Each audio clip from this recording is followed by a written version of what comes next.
السلام عليكم ورحمة الله وبركاته.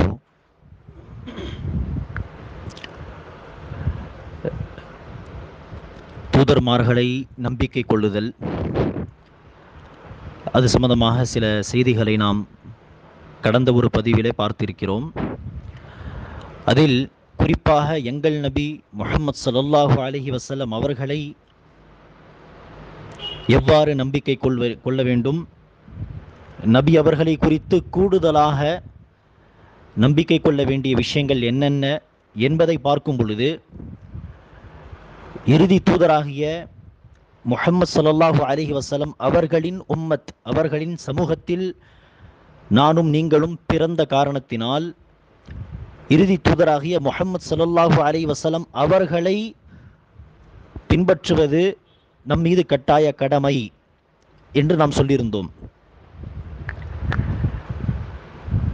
ஆனால் நபிகள் நாயகம் ஸல்லல்லாஹு அலைஹி வஸல்லம் அவர்கள் நபியாக, ஒரு தூதராக ஒரு விஷயத்தை சொல்லாமல், ஒரு மனிதராக முஹம்மத் பின் அப்துல்லாவின் மகன் முஹம்மது என்கிற அடிப்படையில், முஹம்மதுன் ரசூலுல்லா, அல்லாஹ்வின் தூதர் முஹம்மது என்கிற அடிப்படையில் சொல்லாமல், ஒரு அப்துல்லா என்கிற மனிதரின் மகன் முஹம்மது என்கிற அடிப்படையில் ஒரு மனிதனாக ரசூல் அவர்கள் ஒரு விஷயத்தை சொல்லியிருந்தாலோ, ஒரு விஷயத்தை செய்யும்படி வேண்டினாலோ அதை பின்பற்றுவது கட்டாய கடமை கிடையாது. அத்தகைய விஷயங்களை பொதுவாக சஹாபா பெருமக்கள் அறிவிக்க மாட்டார்கள். ஏனெனில் சஹாபா பெருமக்களுக்கு அந்த சூழ்நிலைக்கு ஏற்ப, அந்த இடத்துக்கு ஏற்ப, இது நபிகள் நாயகம் ஸல்லல்லாஹு அலைஹி வஸல்லம் அவர்கள் நபியாக, ஒரு தூதராக இந்த விஷயத்தை சொல்லவில்லை என்றவர்கள் உணர்ந்தால் அதை பிறருக்கு அறிவிக்க வேண்டிய அவசியம் கிடையாது. ஆனால் இருந்தாலும் ஒரு சில செய்திகளை ஏதோ ஒரு நன்மை அதில் இருக்கும் காரணத்தினால் சஹாபா பெருமக்கள் அறிவித்திருக்கிறார்கள்.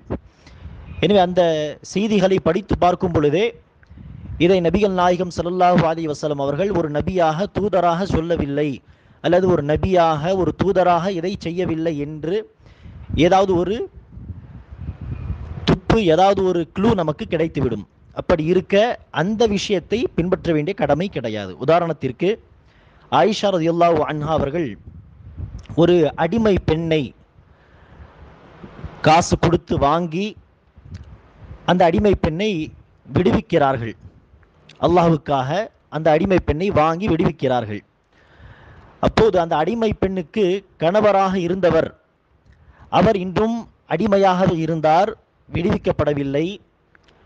எனவே இத்தகைய ஒரு சூழலில் ஒரு அடிமை ஆண், ஒரு அடிமை பெண், இருவரில் எவரேனும் ஒருவர் விடுவிக்கப்பட்டால், அடிமையை விட்டு அவர்கள் வெளியே வந்து விட்டால், விடுதலை செய்யப்பட்டால், இஸ்லாம் அவர்களுக்கு ஆப்ஷன், சாய்ஸ் கொடுக்கிறது. நீங்கள் விரும்பினால் அந்த அடிமையோடு தொடர்ந்து சேர்ந்து வாழலாம், கணவன் அல்லது மனைவியாக, அல்லது விரும்பினால் நீங்கள் விடுவிக்கப்பட்ட காரணத்தினாலும் அவர், உங்களுடைய அந்த பார்ட்னர், இன்னும் அடிமையாகவே இருக்கும் காரணத்தினாலும் நீங்கள் விட்டு விலகி போவதாக இருந்தாலும் போகலாம்.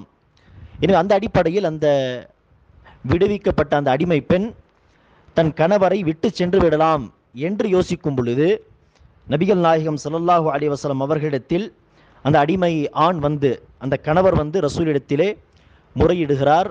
ரசூலிடத்திலே வேண்டுகொள்கிறார், யா ரசூலல்லாஹ், எனக்காக நீங்கள் சிபாரிசு செய்யுங்கள், எனக்காக என் மனைவியிடத்தில் பேசி பாருங்கள், என்னை விட்டுவிட வேண்டாம் என்று சொல்லுங்கள்.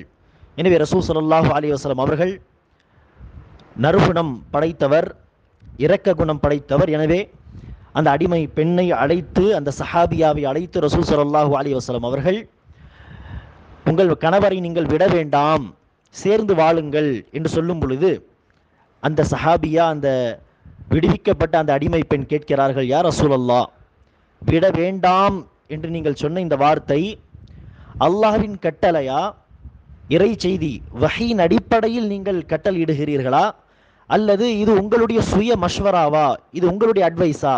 அப்போது ரசூல் அவர்கள் சொல்கிறார்கள், இல்லை, இது என்னுடைய சுய மஷ்வரா தான், இது அல்லாஹ்வுடைய கட்டளை அல்ல. அப்போது அந்த சஹாபியா சொல்கிறார்கள், யா ரசூலல்லாஹ், அப்படி என்றால் நான் அவர்களை விடதான் விரும்புகிறேன், நான் சேர்ந்து வாழ விரும்பவில்லை. எனவே இத்தகைய சில உதாரணங்கள் ஹதீஸுகளில் உண்டு. எனவே அந்த விஷயத்தை பின்பற்றுவது கட்டாய கடமை கிடையாது. எப்படி அந்த சஹாபியா இந்த விஷயத்திலே ரசூல் அவர்களை பின்பற்றவில்லையோ.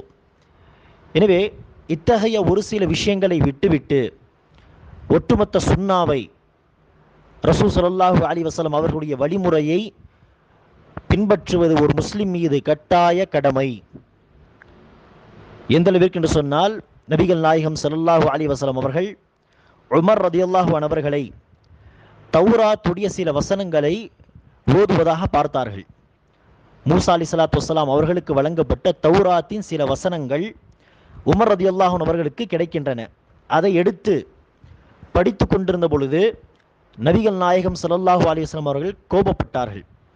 குர்ஆன் வந்த பிறகு நேர்வழி காட்டியாகிய ஹிதாயத்தின் பக்கம் வழி நடத்தக்கூடிய குர்ஆன் வந்த பிறகு தௌராத் படிக்க வேண்டிய அவசியம் என்ன இருக்கு என்று ரசூல் ஸல்லல்லாஹு அலைஹி வஸல்லம் அவர்கள் கோபப்பட்டார்கள். உமர் ரலியல்லாஹு அன்ஹு அவர்கள் அந்த வசனங்களை படித்த பொழுது, அப்போது நபிகள் நாயகம் ஸல்லல்லாஹு அலைஹி வஸல்லம் அவர்கள் கோபத்தில் செவந்து போனதை பார்த்த சஹாபா பெருமக்கள் உமர் ரலியல்லாஹு அன்ஹு அவர்களை அழைத்து சொல்கிறார்கள், உமர் அவர்களே, ரசூல் அவர்கள் கோபப்படுவதை நீங்கள் கவனிக்கவில்லையா? உமர் ரலியல்லாஹு அன்ஹு அவர்கள் உடனே ரசூல் ஸல்லல்லாஹு அலைஹி வஸல்லம் அவர்கள் கோபப்படுவதை பார்த்து உணர்ந்த பிறகு, ரضيت بالله ربا وبالإسلام دينا وبمحمد நபியன் வ ரசூலா, அல்லாஹ்வை நான் இறைவனாக ஏற்றுக்கொண்டேன், இஸ்லாத்தை மார்க்கமாக நான் ஏற்றுக்கொண்டேன், முஹம்மது அவர்களை ரசூலாக தூதராக நான் ஏற்றுக்கொண்டேன் என்று தன்னுடைய ஈமானை, தௌராத்தை எடுத்து படித்ததனால் ஏதோ என்னுடைய ஈமான் பாதிக்கப்பட்டது போல் தெரிகிறது என்று உணர்ந்த உமர் அவர்கள் தன்னுடைய ஈமானை புதுப்பிக்கும் வகையில் இந்த வார்த்தைகளை, இந்த வாசகங்களை சொன்னார். அப்போது ரசூல் ஸல்லல்லாஹு அலைஹி வஸல்லம் அவர்கள் சொன்னார்கள், இந்த தௌராத் வழங்கப்பட்ட மூசா அலைஹிஸ்ஸலாத்து வஸ்ஸலாம் அவர்களே திரும்பி வந்துவிட்டாலும் அவர்கள் என்னை தான் பின்பற்ற வேண்டுமே தவிர அதை விட்டால் அவர்களுக்கு வேறு எந்த வழியும் இருக்காது. அவர் என்னை பின்பற்றவில்லை என்று சொன்னால் மூசா அவர்கள் வழிகட்டு விடுவார்கள் என்று ரசூல் அவர்கள் சொன்னார்கள் என்று சொன்னால் யோசித்து பாருங்கள். ஒரு ரசூலே திரும்பி வந்துவிட்டாலும் 1,24,000 தூதர்மார்களில் 5 ரசூல்மார்கள் சிறந்தவர்கள், அதில் ஒருவர் மூசா அலைஹிஸ்ஸலாத்து வஸ்ஸலாம். ஆனால் அவரே மறுபடியும் இந்த சமூகத்தில் திரும்பி வந்துவிட்டால், ரசூல் அவர்களை பின்பற்றுவதை விட்டுவிட்டால் அவருக்கு வேறு எந்த வழியும் இல்லை, ரசூல் அவர்களை பின்பற்றியே ஆக வேண்டும், அப்படி செய்யாவிட்டால் அவர்கள் வழிகட்டு போய்விடுவார் என்று ரசூல் அவர்கள் சொல்லும் பொழுது, ரசூல் அவர்களை பின்பற்றுவது எந்தளவிற்கு அவசியமான முக்கியமான ஒரு விஷயம் என்பதை புரிந்து கொள்ள வேண்டும்.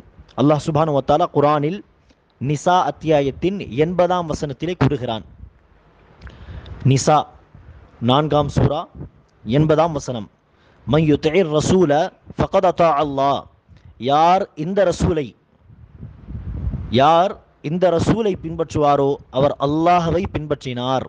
எனவே அல்லாஹ் சுப்ஹானஹு வ தஆலா அல்லாஹ்வை பின்பற்ற நாம் விரும்புகிறோம் என்று சொன்னால் அதற்கு நபிகள் நாயகம் ஸல்லல்லாஹு அலைஹி வஸல்லம் அவர்களை பின்பற்றுவது நம் மீது கட்டாய கடமை. ஏனெனில் அல்லாஹ் சுப்ஹானஹு வ தஆலாவை எவ்வாறு பின்பற்றுவது, அல்லாஹ்வுக்கு என்ன பிடிக்கும் என்ன பிடிக்காது என்பதை சொல்லித் தருவதற்காக வேண்டிய அனுப்பப்பட்டவர் நபிகள் நாயகம் ஸல்லல்லாஹு அலைஹி வஸல்லம் அவர்கள். கண்ணியத்திற்குரியவர்களே, ஒரு மனிதன் முஸ்லிமாக விரும்புகிறான், இஸ்லாத்தை தழுவ விரும்புகிறான் என்று சொன்னால் சாட்சி பகர்வது அவசியம் என்று நமக்கு தெரியும். நீங்களும் படித்திருக்கிறீர்கள். என்ன சாட்சி? அல்லாஹ்வை தவிர வணக்கத்திற்குரியவன் வேறு யாரும் இல்லை. சாட்சி ஷஹாதாவின் இது ஒரு பகுதி. ஷஹாதாவின் இரண்டாவது பகுதி என்ன?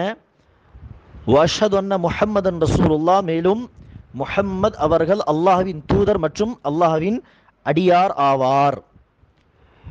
எனவே சாட்சியின் முதல் பகுதி அல்லாஹ்வை தவிர வணக்கத்திற்குரியவன் வேறு யாரும் இல்லை என்று நான் சாட்சி சொல்கிறேன் என்கிற இந்த பகுதி நம்மிடத்தில் வலியுறுத்தக்கூடிய விஷயம் என்ன? இந்த சாட்சி சொன்ன பிறகு அந்த ஓர் அல்லாஹ்வை விட்டு வேறு யாரையும் வணங்கக்கூடாது, அல்லாஹ்வை தவிர வணக்கத்திற்குரியவன் வேறு யாரும் இல்லை என்று சொன்ன பிறகு, சாட்சி சொன்ன பிறகு அல்லாஹ்வுக்கு இணை வைப்பது இந்த சாட்சிக்கு மாறான ஒரு விஷயம், இந்த சாட்சியை முறிக்கக்கூடிய ஒரு விஷயம். அதே போன்றுதான் சாட்சியின் இரண்டாவது பகுதி, முஹம்மது அவர்கள் அல்லாஹ்வின் தூதர் ஆவார் என்கிற இந்த சாட்சி, இந்த வார்த்தை நம்மிடத்தில் வலியுறுத்தக்கூடிய விஷயம் என்ன?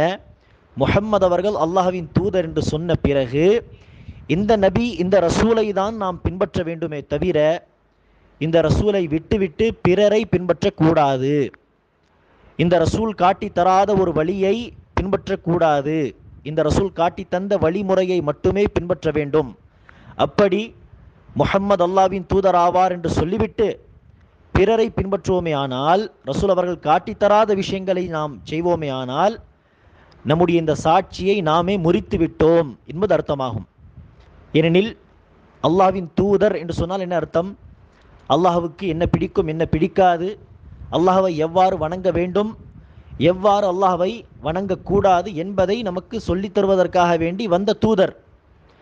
எனவே அந்த தூதர் காட்டித்தராத ஒரு விஷயத்தை, இதை கொண்டு அல்லாஹ்வை வணங்கலாம், இதுவும் அல்லாஹ்வுக்கு பிடிக்கும் என்று சொல்வது பிறரை தூதராக ஆக்குவதற்கு சமமாகும். அந்த விஷயத்தை, அந்த வணக்க வழிபாட்டை ரசூல் காட்டித்தராத அந்த வணக்கத்தை யார் நமக்கு சொன்னார்களோ அவரை அல்லாஹ்வின் தூதருக்கு நிகரானவராக தூதராக ஆக்கிவிட்டோம் என்பது அர்த்தமாகும். எனவே கணித்திற்குரியவர்களே, ஷஹாதாவின் முதல் பகுதி எப்படி நம்மிடத்தில் ஏகத்துவத்தை, தௌஹீதை வலியுறுத்துகிறதோ அதே போன்றுதான் ஷஹாதாவின் இரண்டாவது பகுதி ரிசாலத், தூதுத்துவத்தில் நம்மிடத்தில் தௌஹீதை வலியுறுத்துகிறது. முஹம்மது அவர்களை மட்டுமே பின்பற்ற வேண்டும், அவரை தவிர யாரையும் பின்பற்றக்கூடாது, அல்லாஹ்வை மட்டுமே வணங்க வேண்டும், அல்லாஹ்வை தவிர வேறு யாரையும் வணங்கக்கூடாது என்பது போல் ரசூல் அவர்களை மட்டுமே பின்பற்ற வேண்டும், ரசூல் அவர்களை தவிர வேறு யாரையும் பின்பற்றக்கூடாது, அவர்கள் காட்டித்தராத வழிமுறைகளை பேணக்கூடாது என்பதை நம்மிடத்தில் வலியுறுத்துகிறது. எனவே தான் கணித்திற்குரியவர்களே, நபிகள் நாயகம் ஸல்லல்லாஹு அலைஹி வஸல்லம் அவர்கள் தன்னுடைய அந்த பொறுப்பை, தூதுத்துவ பொறுப்பை ரசூல் ஸல்லல்லாஹு அலைஹி வஸல்லம் அவர்கள் 100% எந்த ஒரு குறையும் வைக்காமல் 100% முழுமையாக தன்னுடைய பொறுப்பை நிறைவேற்றிவிட்டுதான் இந்த உலகத்தை விட்டு ரசூல் அவர்கள் சென்றிருக்கிறார். ரசூல் ஸல்லல்லாஹு அலைஹி வஸல்லம் அவர்கள் ஒரு ஹதீஸில் குறிப்பிடுகிறார்கள், ஒவ்வொரு நன்மையை குறித்து நான் உங்களுக்கு வழி நடத்தியிருக்கிறேன், வழிகாட்டியிருக்கிறேன். எந்த ஒரு நன்மை, எந்த ஒரு ஹைரையும் நான் விட்டு வைக்கவில்லை. எந்தெந்த ஹைரை, எந்தெந்த நன்மையை அல்லாஹ் விரும்புகிறானோ அந்த நன்மையை குறித்து நான் உங்களுக்கு வழி நடத்திவிட்டேன்.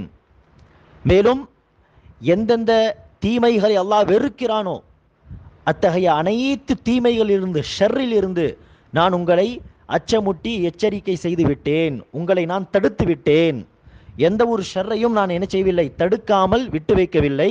எந்த ஒரு ஹைரையும் செய்யுங்கள் என்று சொல்லாமல் விட்டு வைக்கவில்லை என்று ரசூல் ஸல்லல்லாஹு அலைஹி வஸல்லம் அவர்கள் சொல்கிறார்.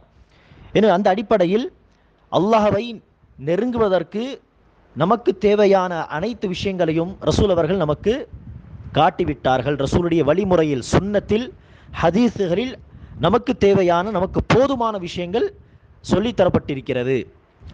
தவிர்க்க வேண்டிய அனைத்து விஷயங்களும் ஹதீஸுகளில், சுன்னத்தில் நமக்கு சொல்லப்பட்டிருக்கிறது. எனவே கணித்திற்குரியவர்களே, இப்படி நம்புகின்றவன் தான் உண்மையான ஒரு மூமின். நபிகள் நாயகம் ஸல்லல்லாஹு அலைஹி வஸல்லம் அவர்களை உண்மையிலேயே நம்பிக்கை கொண்டவன், நபி அவர்களை உண்மையிலேயே நேசிக்கக்கூடியவன்.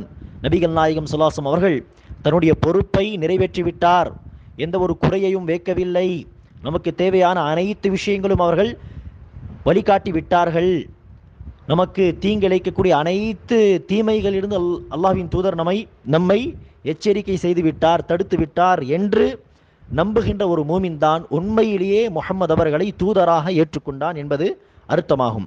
கணித்திற்குரியவர்களே, இதை நன்றாக புரிந்து கொண்ட பிறகு, அதாவது முஹம்மது ஸல்லல்லாஹு அலைஹி வஸல்லம் அவர்களை பின்பற்ற வேண்டும், அவர்கள் நமக்கு தேவையான அனைத்து விஷயங்களையும் காட்டிவிட்டார்கள், அவர்கள் காட்டித்தராத விஷயங்களை, அவர்கள் வழி நடத்தாத விஷயங்களை பின்பற்றக்கூடாது, அது வழிகேடு என்பதை புரிந்து கொண்ட பிறகு அடுத்த கட்டத்தை நோக்கி நாம் வருவோம்.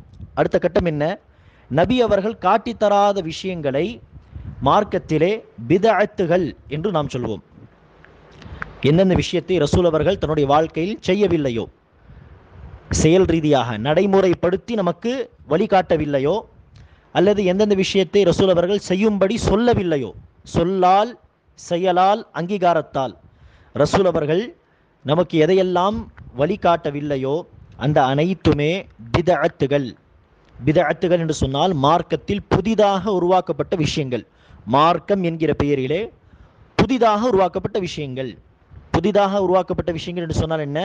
ரசூல் அவர்கள் தன்னுடைய வாழ்க்கையில் அதை செய்யவில்லை, ரசூல் அவர்கள் தன்னுடைய வாழ்க்கையில் அதை குறித்து செய்யும்படி கட்டளையிடவில்லை, வலியுறுத்தவில்லை. எனவே அத்தகைய விஷயங்கள் பிதஅத் ஆகும். பிதஅத்துகளை குறித்து ரசூல் அவர்கள் என்ன சொல்கிறார்? மன் அஹ்தஸ ஃபீ அம்ரினா ஹாதா மா லைஸ மின்ஹு ஃபஹுவ ரத்துன். இந்த மார்க்க விஷயத்திலே எவர் ஒருவர் மார்க்கத்தில் சொல்லித்தரப்படாத ஒரு விஷயத்தை, புதிதாக ஒரு விஷயத்தை செய்வாரோ அந்த செய்த காரியம் மறுக்கப்படும். பார்ப்பதற்கு கேட்பதற்கு என்னதான் அது அழகாக இருந்தாலும் சரி, நன்மையாக தென்பட்டாலும் சரி, அது ஒரு வணக்கமாக காட்சியளித்தாலும் சரி, அது மறுக்கப்படுமே தவிர அல்லாஹ்விடத்தில் அங்கீகரிக்கப்படாது. ஏன் மறுக்கப்படும்? ஏன் அங்கீகரிக்கப்படாது? அதில் ரசூல் அவர்களுடைய அங்கீகாரம் இல்லை, ரசூல் ஸல்லல்லாஹு அலைஹி வஸல்லம் அவர்களுடைய சொல் செயலின் முத்திரை இல்லை என்கிற காரணத்தினால் அது என்னதான் பார்ப்பதற்கு அழகாக இருந்தாலும் அது ஏற்றுக்கொள்ளப்படாது. இன்னொரு ஹதீஸிலே ஒவ்வொரு ஹுத்பாவிலும் நாம் கேட்கக்கூடிய ஒரு செய்தி, ரசூல் அவர்கள் சொல்கிறார்கள், குல்லு பிதஅத்தின் ضலாலா. மார்க்கம் என்கிற பெயரிலே உருவாக்கப்பட்ட அனைத்து புதிய விஷயங்கள் அனைத்தும் வழிகேடாகும். வகுல்லு ضலாலத்தின் ஃபின்னார். மேலும் ஒவ்வொரு வழிகேடு நரகத்தின் பக்கம் அழைத்து செல்லக்கூடியது. எனவே கணித்திற்குரியவர்களே, பிதஅத்துகள் என்கிற அந்த விஷயத்திலே மிக மிக கவனமாக இருக்க வேண்டும். அல்லாஹ்வை நெருங்கலாம், இது ஒரு நன்மையான காரியம், இது ஒரு இபாதத் என்று சொல்லி ஆர்வமாக மார்க்கமாக நினைத்து நாம் செய்வோம். ஆனால் செய்து ஏதாவது பயன் கிடைக்குமா என்று சொன்னால் எந்த ஒரு பயனும் இல்லை. செய்த அந்த காரியம் ஒன்று மறுக்கப்படும், இரண்டாவது அது வழிகேட்டின் பக்கம் அழைத்து செல்லக்கூடியது. ஒவ்வொரு வழிகேடு நரகத்தின் பக்கம் அழைத்து செல்லும் என்று ரசூல் அவர்கள் சொன்னார்கள். எனவே பிதஅத்துகள் செய்து நன்மை கிடைக்காது, சொல்லப்போனால் தீமைகள் தான் கிடைக்கும். எனவே அந்த விஷயத்திலே எச்சரிக்கையாக இருக்க வேண்டும். சொல்லப்போனால் இந்த பிதஅத்துகள் மார்க்கம் என்கிற லேபலை வைத்து, மார்க்கம் என்கிற பெயரை குத்தி செய்யக்கூடிய புதிய விஷயங்கள், நபி வழியில் நமக்கு சொல்லித்தரப்படாத விஷயங்கள் அனைத்துமே பாவங்களை விட மோசமானது. பாவங்கள் என்று சொன்னால் என்ன? பொய் சொல்வது, திருடுவது, கொலை, கொள்ளை, விபச்சாரம், குடிபோதை, ஆடல் பாடல் என்கிற மாதிரியான பாவங்கள், இதைவிட இந்த பிதஅத்துகள் மிக மோசமானது. ஏன் மோசமானது? இந்த காரணத்தை ரொம்ப கவனமாக நீங்கள் குறித்து வையுங்கள், அதை குறித்து சிந்தித்து பாருங்கள். ஏன் இந்த பிதஅத்துகள் மற்ற பாவங்களை விட மோசமானது என்று அறிஞர் பெருமக்கள் குறிப்பிடுகிறார்கள். ஒரு காரணம், பாவம் செய்யக்கூடியவன், அது தொடர்ந்து பொய் சொல்பவனாக இருக்கட்டும், அல்லது ஒரு முஸ்லீமாக இருந்தும் திருடக்கூடிய ஒரு திருடனாக இருக்கட்டும், அல்லது முஸ்லீமாக இருந்தும் மானக்கேடான செயல்களை செய்யக்கூடியவனாக இருக்கட்டும், இந்த மனோ இச்சையை பின்பற்றி பாவம் செய்யக்கூடியவர்கள் நான் செய்வது பாவம் என்று தெரிந்து செய்வார்கள். எனவே பாவம் என்று அவனுக்கு தெரிந்தால் ஏதோ ஒரு கட்டத்தில் அவன் பாவ மன்னிப்பு தேட வாய்ப்பு இருக்கிறது, திருந்தி வர வாய்ப்பு இருக்கிறது என்கிற ஒரு நம்பிக்கை இருக்கும். ஆனால் இந்த பிதஅத்து செய்யக்கூடியவர்கள், பிதஅத்துவாதிகள், அவர்கள் செய்யக்கூடிய பிதஅத்துகளை மார்க்கமாக நினைத்து செய்கிறார்கள், நன்மையான காரியங்கள் என்று எண்ணி செய்கிறார்கள். இதை கொண்டு நான் அல்லாஹ்வை நெருங்கி கொண்டிருக்கிறேன், இதை கொண்டு நான் மார்க்கத்தை பேணுகிறேன் என்று நினைத்து செய்யக்கூடிய அந்த மக்கள் திருந்துவார்கள் என்கிற நம்பிக்கை குறைவானது. அவர்கள் திருந்தி வருவார்கள் என்கிற நம்பிக்கை பிதஅத்துகளை விட்டுவிட்டு குர்ஆன் ஹதீஸின் பக்கம், நபி வழியின் பக்கம் திருந்தி வருவார்கள் என்கிற நம்பிக்கை குறைவானது. இது ஒரு காரணம். இரண்டாவது ஒரு முக்கியமான காரணம் என்ன? பிதஅத்து செய்யக்கூடியவர்கள், பிதஅத்துகள் அதாவது ரசூல் அவர்கள் சொல்லால் செயலால் நமக்கு காட்டித்தராத விஷயங்கள், அது பார்ப்பதற்கு தொழுகையாக இருந்தாலும் சரி, அது பார்ப்பதற்கு நோன்பாக இருந்தாலும் சரி, இது பார்ப்பதற்கு ஒரு பிரார்த்தனையாக இருந்தாலும் சரி, ரசூல் அவர்கள் செய்யலையா, ரசூல் அவர்கள் தன்னுடைய வாழ்க்கையில் இதை குறித்து சொல்லவில்லையா, வலியுறுத்தவில்லையா, அது பிதஅத். எனவே இந்த பிதஅத்தான காரியங்களை யாரெல்லாம் செய்கிறார்களோ தன்னுடைய செயலை கொண்டு அவர்கள் ஒரு வாதத்தை வைக்கிறார்கள். சொல்லால் இல்லை, சொல்லி இந்த வாதத்தை வைக்கவில்லை, இந்த கிளைம் செய்யவில்லை, மாறாக தன்னுடைய செயலால் ஒரு வாதத்தை எடுத்து வைக்கிறார்கள். அந்த வாதம் என்ன? இதை நான் செய்யக்கூடிய இந்த பிதஅத், பிதஅத் என்று அவர்கள் சொல்ல மாட்டார்கள். நாம் செய்யக்கூடிய எந்த காரியம் நபி வழியில் இல்லாவிட்டாலும் சரி, ரசூல் அவர்கள் தன்னுடைய வாழ்க்கையில் ஒரு முறையும் இதை செய்யாமல் இருந்திருந்தாலும் சரி, நான் செய்யக்கூடிய எந்த காரியத்தை ரசூல் அவர்கள் தன்னுடைய வாழ்க்கையில் ஒரு நாளும் சொல்லாமல் இருந்திருந்தாலும் சரி, வலியுறுத்தாமல் இந்த உலகத்தை விட்டு சென்றிருந்தாலும் சரி, இதை நான் செய்வேன், இதை நான் செய்வேன், இதை செய்ய வேண்டும், இந்த காரியங்களை கடைபிடிக்க வேண்டும் என்று அவர்கள் சொல்லும் பொழுது அவர்களுடைய செயல் எதை சுட்டி காட்டுகிறது என்று சொன்னால், ரசூல் அவர்கள் இந்த விஷயத்தை சொல்லாமல் சென்று விட்டார், இது செய்ய வேண்டிய ஒரு காரியம், இதை கடைபிடிக்க வேண்டும், இது கடைபிடிக்கப்பட வேண்டிய ஒரு காரியம், ஆனால் ரசூல் அவர்கள் இதை சொல்லாமலே சென்று விட்டார், இது செய்ய வேண்டிய ஒரு நன்மையான ஒரு காரியம், இது கடைபிடிக்க வேண்டிய ஒரு இபாதத், ஒரு வணக்கம், ஆனால் ரசூல் அவர்கள் இதை குறித்து வழி நடத்தாமலே சென்று விட்டார் என்று அவர்களுடைய செயல் ஒரு வாதத்தை வைக்கிறது. இது எந்த அளவிற்கு பயங்கரமான ஒரு வாதம்! இந்த வாதத்தில் 3 வகையான அவதூறுகள் ஒளிந்திருக்கின்றன. ஒரு அவதூறு என்ன?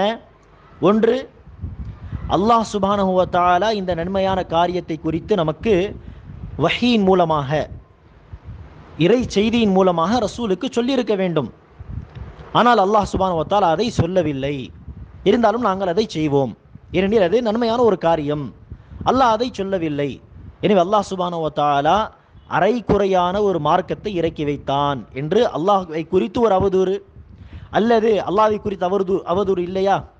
இரண்டாவது படியில் முஹம்மது ஸல்லல்லாஹு அலைஹி வஸல்லம் அவர்கள் இந்த நன்மையை குறித்து நமக்கு வழிகாட்டியிருக்க வேண்டும், ஹதீஸில் சொல்லியிருக்க வேண்டும். இருந்தாலும் ரசூல் அவர்கள் சொல்லாமல் சென்று விட்டார், ரசூல் அவர்கள் இதை தவறிவிட்டு விட்டார். எனவே ரசூல் அவர்கள் தன்னுடைய தூதுத்துவ வேலையை சரியாக செய்யவில்லை, தன்னுடைய ரிசாலத்தை, தன்னுடைய பொறுப்பை சரியாக நிறைவேற்றவில்லை என்று அல்லாஹ்வின் தூதர் மீது ஒரு அவதூறு. சரி, அல்லாஹ்வின் மீது அவதூறு இல்லை, ரசூல் மீது அவதூறு இல்லை என்று சொன்னாலும், மூன்றாவது கட்டத்திலே இந்த மார்க்கத்தை குறித்த அவதூறு. மார்க்கம் முழுமைப்படுத்தப்படவில்லை. ஆம், ரசூல் தன்னுடைய வேலையை சரியாக செய்து விட்டார், அவருக்கு அல்லாஹ் என்ன சொன்னானோ அதை ரசூல் அவர்கள் நமக்கு சொல்லிவிட்டார்கள். ஆனால் காலப்போக்கில் இந்தந்த விஷயங்களை நாம் கடைபிடித்து வர வேண்டும், இதுவும் நன்மையான காரியம்தான், அது மார்க்கத்தில் இல்லாவிட்டாலும் சரி, மார்க்கத்தில் அதற்கு ஆதாரம் இல்லாவிட்டாலும் சரி, அதை செய்தால்தான் மார்க்கம் பூர்த்தியாகும் என்று சொல்லி, மார்க்கம் ஒரு அரைகுறையான மார்க்கம், பல குறைபாடுகளை கொண்ட முழுமைப்படுத்தப்படாத ஒரு மார்க்கம் என்று மார்க்கத்தை குறித்த ஒரு அவதூறு. ஒன்று அல்லாஹ்வை குறித்த ஒரு அவதூறு, அல்லது ரசூலை குறித்த ஒரு அவதூறு, அல்லது மார்க்கத்தை குறித்த ஒரு அவதூறு. அல்லாஹ்வோ மாயிதா அத்தியாயத்தின் 5வது சூரா மாயிதா 3வது வசனத்தில் அல்லாஹ் கூறுகிறான், அல்யௌம அக்மல்து லக்கும் தீனக்கும் வ அத்மம்து அலைக்கும் நிஅமதி வ ரதீது லக்குமுல் இஸ்லாம தீனா. இன்றைய நாள் உங்களுக்காக நான் என்னுடைய அருட்கொடையை பூர்த்தி செய்து விட்டேன், மேலும் உங்களுக்காக இஸ்லாத்தை முழுமைப்படுத்தி விட்டேன் என்று அல்லாஹ் சுப்ஹானஹு வ தஆலா இஸ்லாத்தை, நம்முடைய வாழ்க்கை நெறியாகிய, நம்முடைய மார்க்கமாகிய இஸ்லாத்தை குறித்து அல்லாஹ் சொல்கிறான். முழுமைப்படுத்தப்பட்ட மார்க்கம். முழுமைப்படுத்தப்பட்ட மார்க்கம் என்று சொன்னால் என்ன அர்த்தம்? அந்த மார்க்கத்தில் சொல்லப்பட்ட ஒரு விஷயத்தை நீக்கவும் கூடாது, சொல்லப்படாத ஒரு விஷயத்தை மார்க்கம் என்கிற பெயரிலே புகுத்தவும் கூடாது, அதற்கு இடமே இல்லை. மார்க்கம் என்கிற பெயரை குத்தி மார்க்கத்தில் புகுத்த விரும்பினாலும் மார்க்கம் அதை ஏற்றுக்கொள்ளாது, மறுக்கப்படும். மார்க்கத்தில் அதற்கு இடம் கிடையாது.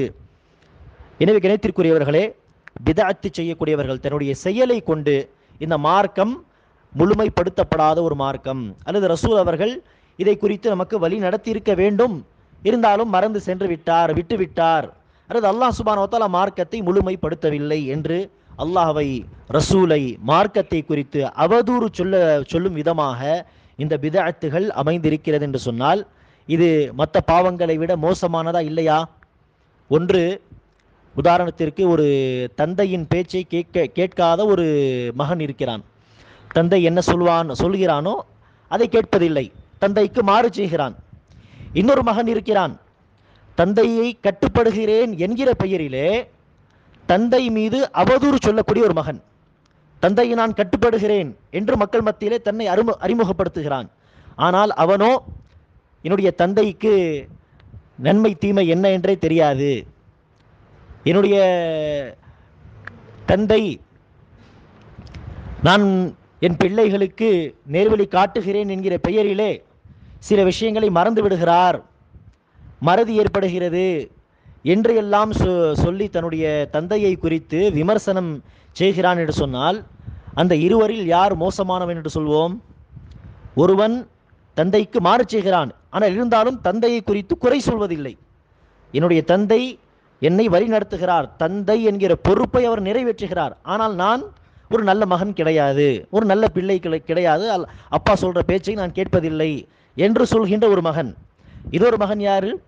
நான் தந்தைக்கு கட்டுப்படக்கூடியவன் என்று தன்னை அறிமுகப்படுத்தி தன்னுடைய சொல்லாலோ செயலாலோ என்ன செய்கிறான்? தன்னுடைய தந்தையை இழிவுபடுத்தும் விதமாக சில கருத்துக்களை பதிவு செய்கிறான், அவதூறு சொல்கிறான் என்று சொன்னால் இந்த இரண்டில் மோசமானவர்கள் யார்?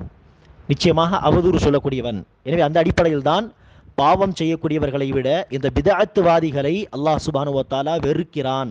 ஏனெனில் அவர்கள் பிதஅத்துகளை செய்வதன் மூலமாக மார்க்கத்தை குறித்து, ரசூலை குறித்து, அல்லாஹ்வை குறித்து அவதூறு சொல்லக்கூடியவர்களாக இருக்கிறார்கள். கணித்திற்குரியவர்களே, இந்த பிதஅத்துவாதிகள் தன்னுடைய பிதஅத்துகள் மூலமாக இன்னொரு வாதத்தையும் வைக்கிறார்கள். அது என்ன வாதம்? நாங்கள் செய்யக்கூடிய இந்த பிதஅத்தான காரியங்கள் நபி அவர்கள் செய்யவில்லை தன்னுடைய வாழ்க்கையில்.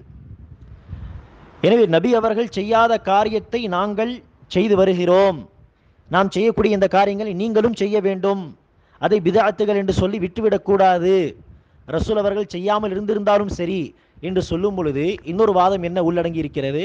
நபியை விட நாங்கள் ஒரு படி உயர்ந்து விட்டோம், நபி அவர்கள் செய்யாத, நபி அவர்களால் தன்னுடைய வாழ்க்கையில் செய்ய முடியாத, கடைபிடிக்க முடியாத நன்மையான காரியங்கள் எல்லாம் நாங்கள் செய்து வருகிறோம், எனவே அவர்களை விட நாம் உயர்ந்து விட்டோம் என்கிற ஒரு வாதமும் அதில் உள்ளடங்கி இருக்கிறது. எனவே எந்த அளவிற்கு இது கொடூரமானது என்பதை புரிந்து கொள்ள வேண்டும். அடுத்ததாக கணித்திற்குரியவர்களே, பிதஅத்தான இந்த காரியங்களை அவர்கள் செய்யும் பொழுது பிதஅத்தான சில தொழுகைகளை தொழுவார்கள், அல்லது ரசூல் அவர்கள் காட்டித்தராத, ரசூல் அவர்கள் சொல்லாத சில நோன்புகளை இந்த குறிப்பிட்ட இந்த நாட்களிலே நோன்பு நோக்க வேண்டும் என்று சொல்லி ரசூல் அவர்கள் நோன்பு நோக்காத ஒரு நாளிலே, சிறப்புகள் சொல்லப்படாத ஒரு நாளிலே நோன்பு நோற்பது, அல்லது ரசூல் அவர்கள் காட்டித்தராத ஒரு விதத்திலே, காட்டித்தராத ஒரு வழிமுறையில் திக்ர் செய்வது என்றெல்லாம் அவர்கள் செய்யும் பொழுது நாம் என்ன செய்யக்கூடாது? இது தொழுகைதானே, ரசூல் அவர்கள் இந்த குறிப்பிட்ட இந்த தொழுகை தொழவில்லை, தொழாவிட்டாலும் இது ஒரு தொழுகை தானே, அது என்ன பிரச்சனை இருக்கு? இது ஒரு நோன்பு தானே, ரசூல் அவர்கள் இந்த குறிப்பிட்ட இந்த நோன்பை ரசூல் அவர்கள் நோற்கவில்லை, நோர்க்கும்படி சொல்லவும் இல்லை, இருந்தாலும் நோன்பு தானே என்று அந்த தொழுகையை, இந்த நோன்பை பார்க்கக்கூடாது. மாறாக ரசூல் அவர்கள் இதை செய்யவில்லை, ஒரு தூதர் இதை சொல்லவில்லை, வழிகாட்டவில்லை என்று ரசூல் அவர்களுடைய வழிமுறைக்கு மாறான ஒரு விஷயம் என்றுதான் அதை பார்க்க வேண்டுமே தவிர அது ஒரு தொழுகை தானே, அது ஒரு நோன்பு தானே என்று பார்க்கக்கூடிய அந்த பார்வை தவறான பார்வை. எனவே தான் கணித்திற்குரியவர்களே, இப்னு மஸ்ஊத் ரலியல்லாஹு அன்ஹு அவர்கள் ஒரு கூட்டத்தை கூட்டமாக உட்கார்ந்து ஜிக்ர் செய்வதாக பார்த்தார்கள். ரசூல் அவர்கள் தன்னுடைய வாழ்க்கையில் ஜிக்ர் செய்து இருக்கிறார், ஆனால் எப்படி செய்தார்கள்? எத்தனை ஹதீஸுகள் இதை குறித்து வந்திருக்கிறதோ, ஜிக்ர் சம்பந்தமாக எத்தனை வசனங்கள் வந்திருக்கிறதோ அனைத்தையும் ஒன்று திரட்டி பாருங்கள். ஜிக்ர் என்பது ஒவ்வொரு அடியானும் தனிப்பட்ட முறையில் செய்ய வேண்டிய ஒரு இபாதத். கூட்டமாக ஒரு நாளும் ரசூல் அவர்கள் சஹாபா பெருமக்களை அழைத்து ஒரு வார்த்தையை சொல்லி அந்த ஒரு வார்த்தையை எல்லோரும் சேர்ந்து சொல்லும் விதமாக கூட்டமாக ரசூல் அவர்கள் ஒரு நாளும் ஜிக்ர் செய்ததில்லை. எனவே ஜிக்ர் இஸ்லாத்தில் சொல்லப்பட்ட ஒரு வணக்கம், ஆனால் அதை என்ன செய்யக்கூடாது? கூட்டமாக செய்யக்கூடாது. எனவே கூட்டமாக உட்கார்ந்து ஜிக்ர் செய்வதை பார்த்த இப்னு மஸ்ஊத் அவர்கள் ஒருவர் அல்லாஹ் அக்பர் என்று சொல்லி அந்த ஒரு வார்த்தை எல்லோரும் பின்தொடர்ந்து சொல்கிறார்கள்.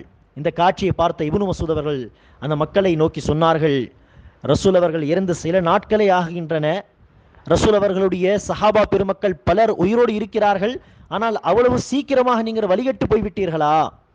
எனவே அந்த கூட்ட தலைவர் இப்னு மஸ்ஊதை பார்த்து சொல்கிறான், நாங்கள் நன்மையான காரியத்தை தானே செய்கிறோம், ஜிக்ர் தானே செய்கிறோம், புறம் பேசவில்லை, கூட்டமாக உட்கார்ந்து பொய் சொல்லவில்லையே, கூட்டமாக உட்கார்ந்து பிறரை கேலி செய்யவில்லையே, திட்டவில்லையே, கூட்டமாக உட்கார்ந்து நாங்கள் பிறரை சபிக்கவில்லையே, ஜிக்ர் தானே செய்கிறோம் என்று அவர் சொல்லும் பொழுது இப்னு மஸ்ஊத் அவர்கள் சொன்னார்கள், எத்தனையோ பேர் நன்மையை செய்ய வேண்டும் என்று நன்மையை நாடுவார்கள், ஆனால் அந்த நன்மை அவர்களுக்கு கிடைக்காது. ஏன் கிடைக்காது? அவர்கள் தேர்ந்தெடுத்த வழி நபி வழி அல்ல. நபி வழியை தேர்ந்தெடுத்தால்தான் அந்த நன்மையை அடைய முடியும், அல்லாஹ்வின் திருப்தியை அடைய முடியும். நபி வழியை தேர்ந்தெடுக்காமல் யாரோ சொன்ன ஒரு விஷயத்தை வணக்கம் இபாதத் என்று நினைத்து அந்த தப்பான வழியை தேர்ந்தெடுப்போமே ஆனால் அது அல்லாஹ்வின் பக்கம் நம்மை அழைத்து சென்று விடாது, மாறாக நரகத்தின் பக்கம் அழைத்து சென்று விடும். ரசூல் அவர்கள் சொன்னது போல் ஒவ்வொரு வழிகேடு, ஒவ்வொரு பிதாத் வழிகேட்டின் பக்கம் வழி நடத்தும், ஒவ்வொரு வழிகேடு நரகத்தின் பக்கம் வழி நடத்தும். எனவே கணித்திற்குரியவர்களே, அந்த நன்மையான காரியத்தை வெளி தோற்றத்தை பார்த்துவிட்டு மயங்கிவிடக்கூடாது, ஏமாந்து விடக்கூடாது. மாறாக அது நபி வழியில் சொல்லப்படவில்லை என்று சொன்னால் அது நபி வழிக்கு மாறான விஷயம் என்றுதான் அதை பார்க்க வேண்டும். மேலும் கணித்திற்குரியவர்களே, சில பேர் பிதத்வாதிகள் மக்களை ஏமாற்றுவதற்காக என்ன செய்வார்கள் என்று சொன்னால், இந்த காரியத்தை செய்யக்கூடாது, இந்த தொழுகையை குறிப்பிட்ட இந்த தொழுகையை தொழக்கூடாது, அது ஹதீஸில் வரவில்லை, இந்த நோன்பை நோற்கக்கூடாது எனில் ரசூல் அவர்கள் இந்த நோன்பை நோற்கவில்லை என்றெல்லாம் சொல்லி இபாதத்தை தடை செய்கிறார்கள். ஆனால் அந்த மக்கள் உதாரணத்திற்கு பிரியாணி என்கிற ஒரு டிஷ், ஒரு உணவு வகை, அதை சாப்பிடுகிறார். ஆனால் ரசூல் அவர்கள் பிரியாணியை சாப்பிட்டு இருக்கிறாரா தன்னுடைய வாழ்க்கையில்? ரசூல் அவர்கள் சாப்பிடாமல் இருக்க அதை மட்டுமே அவர்கள் சாப்பிடுகிறார்கள். ரசூல் அவர்கள் தன்னுடைய வாழ்க்கையில் பஸ்ஸு, ஏரோப்ளைன், பைக்கு, சைக்கிள் என்கிற மாதிரியான வாகனங்களை ரசூல் அவர்கள் பயன்படுத்தவில்லை. ஆனால் அதை மட்டுமே என்ன செய்கிறார்? பயன்படுத்துகிறார்கள். ரசூல் அவர்கள் தன்னுடைய வாழ்க்கையில் செல்போன் பயன்படுத்தவில்லை, ஆனால் அந்த செல்போனை பயன்படுத்துகிறார்கள். ஆனால் இபாதத்து விஷயத்திலே மட்டும் ரசூல் அவர்கள் செய்யவில்லை என்று சொன்னால் இபாதத்துகளை தடை செய்கிறார் என்று சொல்லி மக்கள் என்ன செய்கிறார்கள்? சில மக்களை ஏமாத்துகிறார்கள். எனவே இங்கு தெளிவாக ஒரு விஷயத்தை புரிந்து கொள்ள வேண்டும். நபிகள் நாயகம் ஸல்லல்லாஹு அலைஹி வஸல்லம் அவர்கள் இந்த உலகத்திற்கு மார்க்க விஷயங்களை நமக்கு சொல்லித் தருவதற்காக வேண்டிதான் அனுப்பப்பட்டாரே தவிர நமக்கு உலக விஷயங்களை சொல்லித் தருவதற்காக வேண்டி ரசூல் அனுப்பப்படவில்லை. முஹம்மது ஸல்லல்லாஹு அலைஹி வஸல்லம் அவர்கள் அல்லாஹ்வின் தூதர் என்று தான் நாம் நம்பிக்கை கொண்டிருக்கிறோம். தூதர் என்று சொன்னால் அவருடைய வேலை என்ன? அல்லாஹ்வுக்கு என்ன பிடிக்கும், என்ன பிடிக்காது, அல்லாஹ்வை எப்படி வணங்கி வழிபட வேண்டும் என்பதை சொல்லிக் கொடுப்பதற்காக வேண்டி, மார்க்க விஷயங்களை, மார்க்க சட்டங்களை நமக்கு சொல்லித் தருவதற்காக வேண்டி வந்தவர் தான் முஹம்மது ஸல்லல்லாஹு அலைஹி வஸல்லம் அவர்கள். உலக விஷயங்களை சொல்லி தருவதற்காக வேண்டி வந்தாரா என்று கேட்டால் இல்லை. கார்பெண்டர் அந்த வேலை எப்படி செய்ய வேண்டும் அதை சொல்லிக் கொடுப்பதற்காக வேண்டி ரசூல் வந்தாரா? வரவில்லையே. வீடுகளை எப்படி கட்ட வேண்டும் அதை சொல்லிக் கொடுப்பதற்காக வேண்டி வந்தாரா? வரவில்லையே. எனவே உலக விஷயங்கள் வேறு, மார்க்க விஷயங்கள் வேறு. மார்க்க விஷயத்திலே தான் ரசூல் அவர்கள் செய்தார்களா? செய்திருந்தால் ஆம், அல்ஹம்துலில்லாஹ், இது நபி வழி, நாம் செய்வோம். மார்க்க விஷயத்திலே ரசூல் அவர்கள் இந்த இபாதத்தை செய்தார்களா? தேடி பார்த்து செய்யவில்லை, எந்த ஒரு ஆதாரமும் கிடைக்கவில்லை என்று சொன்னால் ஆம், அதை செய்யக்கூடாது என்று மார்க்க விஷயத்திலே ரசூல் அவர்களை பின்பற்றுவது நம் மீது கட்டாய கடமை. உலக விஷயத்திலே ரசூல் அவர்கள் அல்லாஹ்வுக்கு பிடிக்காத ஒரு விஷயத்தை தடை செய்திருந்தால் மட்டுமே அதை விட்டுவிட வேண்டும். மற்றபடி தடை வரவில்லையா, அதை செய்வதில் குற்றமில்லை. ஏனெனில் அது உலகம் சம்பந்தப்பட்ட விஷயம். உதாரணத்திற்கு நபிகள் நாயகம் ஸல்லல்லாஹு அலைஹி வஸல்லம் அவர்கள் உணவு வகைகளில் பன்றியை தடை செய்திருக்கிறார். உதாரணத்திற்கு மாமிசத்தில் பன்றியை தடை செய்திருக்கிறார். எனவே அதை தவிர்க்க வேண்டும். எதை தடை செய்திருக்கிறார்களோ அதை தவிர்க்க வேண்டும். உதாரணத்திற்கு ஆடைகளில் இறுக்கமான ஆடைகளை ரசூல் அவர்கள் தடை செய்திருக்கிறார். எனவே இறுக்கமான ஆடைகள் தடை செய்யப்பட்ட ஒன்று, அதை பயன்படுத்தக்கூடாது. எனவே உலக விஷயத்திலே தடை செய்யப்பட்ட விஷயத்தை மட்டுமே தவிர்த்து கொண்டு எதை குறித்து இஸ்லாம் எதுவும் சொல்லவில்லையோ, தடை வரவில்லையோ அதை செய்யலாம். ஆனால் இபாதத் விஷயத்திலே எதை செய்யும்படி மார்க்கம் சொல்கிறதோ அதை மட்டுமே செய்ய வேண்டும். எதை குறித்து இஸ்லாம் எதுவும் சொல்லவில்லையோ அந்த அனைத்துமே பிதஅத்துகள், செய்யக்கூடாது. மார்க்க விஷயத்திலே என்ன சட்டம்? ஆதாரம் இருந்தால் செய்வோம், ஆதாரம் இல்லை என்று சொன்னால் அது பிதஅத், புதிய விஷயம். உலக விஷயத்திலே தடை இருந்தால் விட வேண்டும், தடை இல்லை என்று சொன்னால் செய்யலாம். மார்க்க விஷயங்களுக்கு வேறு சட்டம், உலக விஷயங்களுக்கு வேறு சட்டம். எனவே உலக சம்பந்தப்பட்ட விஷயங்களை கொண்டு வந்து மார்க்க விஷயத்தோடு இணைத்து மக்களை ஏமாற்ற விரும்புகிறார்கள் சில பேர். இந்த விஷயத்தில் கவனமாக இருக்க வேண்டும். இறுதியில் ஒரே ஒரு நிமிஷத்தில் ஒரு சில கேள்விகளை நான் கேட்க விரும்புகிறேன். இந்த கேள்விகளை குறித்து சிந்தித்து பார்த்தாலே இன்ஷா அல்லாஹ் போதுமானது. பிதஅத்துகளை குறித்து நாம் எச்சரிக்கையாக இன்ஷா அல்லாஹ் இருப்போம். ஒரு கேள்வி என்ன, நீங்கள் சிந்தித்து பார்க்க வேண்டிய ஒரு கேள்வி, பார்ப்பதற்கு அழகாக இருந்தால் ஒரு விஷயம், நன்மையாக தென்பட்டால், இபாதத்தாக தெரிந்தால், பார்ப்பதற்கு அது தொழுகையாக இருக்குது, பார்ப்பதற்கு அது நோன்பு மாதிரி தெரியுது, பார்ப்பதற்கு அது ஒரு பிரார்த்தனை, ஒரு ஜிக்கர் மாதிரி தெரியுது.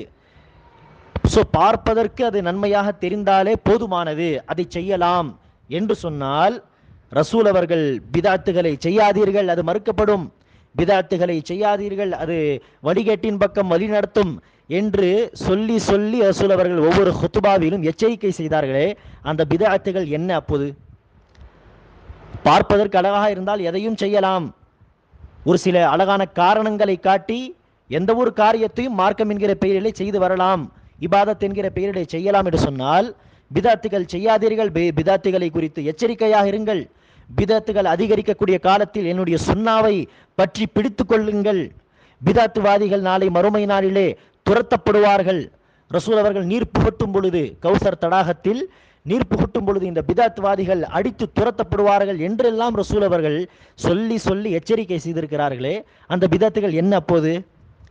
எனவே எல்லா பிதத்துகளுக்கும் ஏதாவது ஒரு நல்ல காரணத்தை சொல்லிவிட்டு, பார்ப்பதற்கு இது ஒரு தொழுகை தானே, நோன்பு தானே என்று எல்லாம் சொல்லி செய்யலாம் என்று சொன்னால், ரசூல் அவர்கள் எச்சரிக்கை செய்த பிதத்துகள் இருக்கிறதா இல்லையா இந்த உலகத்திலே? எனவே இந்த ஒரு கேள்வியை சிந்தித்து பாருங்கள். இரண்டாவது ஒரு கேள்வி என்னது, முக்கியமான கேள்வி, நபி அவர்கள் என்னெல்லாம் தன்னுடைய வாழ்க்கையில் செய்தார்களோ, வணக்கங்கள், இபாதத்துகள் என்கிற பெயரிலே ரசூல் அவர்கள் எதையெல்லாம் செய்தார்களோ, ரசூல் அவர்களுக்கு பிறகு இருக்கக்கூடிய நல்லடியார்கள், அபூபக்கர் தன்னுடைய வாழ்க்கையில் எதையெல்லாம் இபாதத் என்கிற பெயரிலே செய்து மரணித்து இந்த உலகத்தை விட்டு போனார்களோ, உமர் அவர்கள் தன்னுடைய வாழ்க்கையில் எதையெல்லாம் செய்து நன்மை என்கிற பெயரில், மார்க்கம் என்கிற பெயரில் செய்து மரணித்து இந்த உலகத்தை விட்டு போனார்களோ, அந்த காரியங்களை மட்டுமே செய்து நம்மால் சொர்க்கத்தை அடைய முடியுமா இல்லையா என்று தன்னை பார்த்து ஒரு கேள்வியை கேளுங்கள், அல்லது பிதஅத்து செய்யக்கூடியவர்களை பார்த்து இந்த கேள்வியை கேளுங்கள். இந்த கேள்விக்கு அந்த பிதஅத்துவாதிகள் ஆம் அது போதுமானது என்று சொன்னாலும் அவர்கள் சிக்கிக் கொள்வார்கள், போதுமானதல்ல என்று சொன்னாலும் சிக்கிவிடுவார்கள். ரசூல் அவர்கள் செய்த அந்த காரியங்கள் போதுமானதல்ல என்று சொன்னால் இது குஃபர், ரசூல் அவர்களை நிராகரித்து விடுவான்.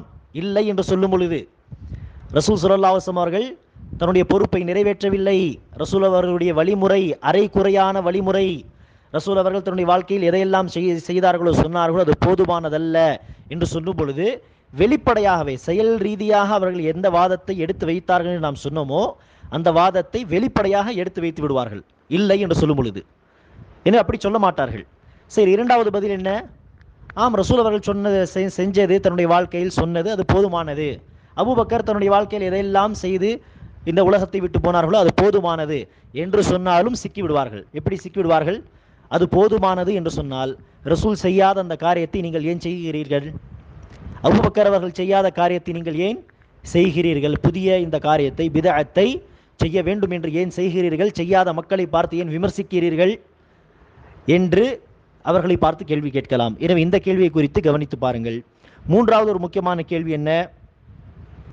நபிகள் நாயகம் ஸல்லல்லாஹு அலைஹி வஸல்லம் அவர்கள் காட்டித்தந்த வழிமுறையிலேயே, ரசூல் அவர்களுடைய ஆதாரப்பூர்வமான சுன்னாவிலேயே எக்கச்சக்கமான ஏராளமான விஷயங்கள் நமக்கு சொல்லித்தரப்பட்டிருக்கிறது. நஃபில் தொழுகைகள், கடமையான நோன்பு, ரமதான் நோன்பு தவிர நஃபில் நோன்புகள், அப்படி திக்ருகள், பிரார்த்தனைகள் என்று ஏராளமான நன்மைகள் நமக்கு சொல்லித்தரப்பட்டிருக்கிறது. அதை செய்வதற்கே மக்கள் முன்வராமல் இருக்கிறார்கள். பல விஷயங்களை, பல வணக்க வழிபாடுகளை, ஆதாரப்பூர்வமான விஷயங்களை செய்யாமல் இருக்கிறார்கள். அப்படி இருக்க புதிய விஷயங்கள் நமக்கு தேவையா? பிதஅத்துகள் நமக்கு அவசியமா? சொல்லித்தரப்பட்ட விஷயங்களே வைத்து நம்மால் அல்லாஹ்வை நெருங்க முடியும் என்று இருக்கும் பொழுது பிதஅத்துகள் நமக்கு தேவையா என்பதை பற்றி சிந்தித்து பாருங்கள். அல்லாஹ் சுப்ஹானஹு வ தஆலா நம் அனைவருக்கும் மார்க்க கல்வியை, தூய கல்வியை நமக்கு அல்லாஹ் சுப்ஹானஹு வ தஆலா தந்து அருள் புரிவானாக. குர்ஆன் ஹதீஸை பின்பற்றக்கூடிய நபி ஸல்லல்லாஹு அலைஹி வஸல்லம் அவர்களுடைய வழி நமக்கு போதுமானது, நபி ஸல்லல்லாஹு அலைஹி வஸல்லம் அவர்களுடைய வழிமுறை நமக்கு போதுமானது, அதை விட்டு வெளியே போக வேண்டிய அவசியம் நமக்கு இல்லை என்று சொல்லக்கூடிய நன்மக்களாக, நபி வழியை பின்பற்றக்கூடிய மக்களாக, பிதஅத்துகளை முற்றிலும் தவிர்க்கக்கூடிய நன்மக்களாக அல்லாஹ் சுப்ஹானஹு வ தஆலா என்னையும் உங்களையும் ஆக்கி அருள் புரிவானாக. ஆமீன். வாஹிரு தாவானா அல்ஹம்துலில்லாஹி ரப்பில் ஆலமீன்.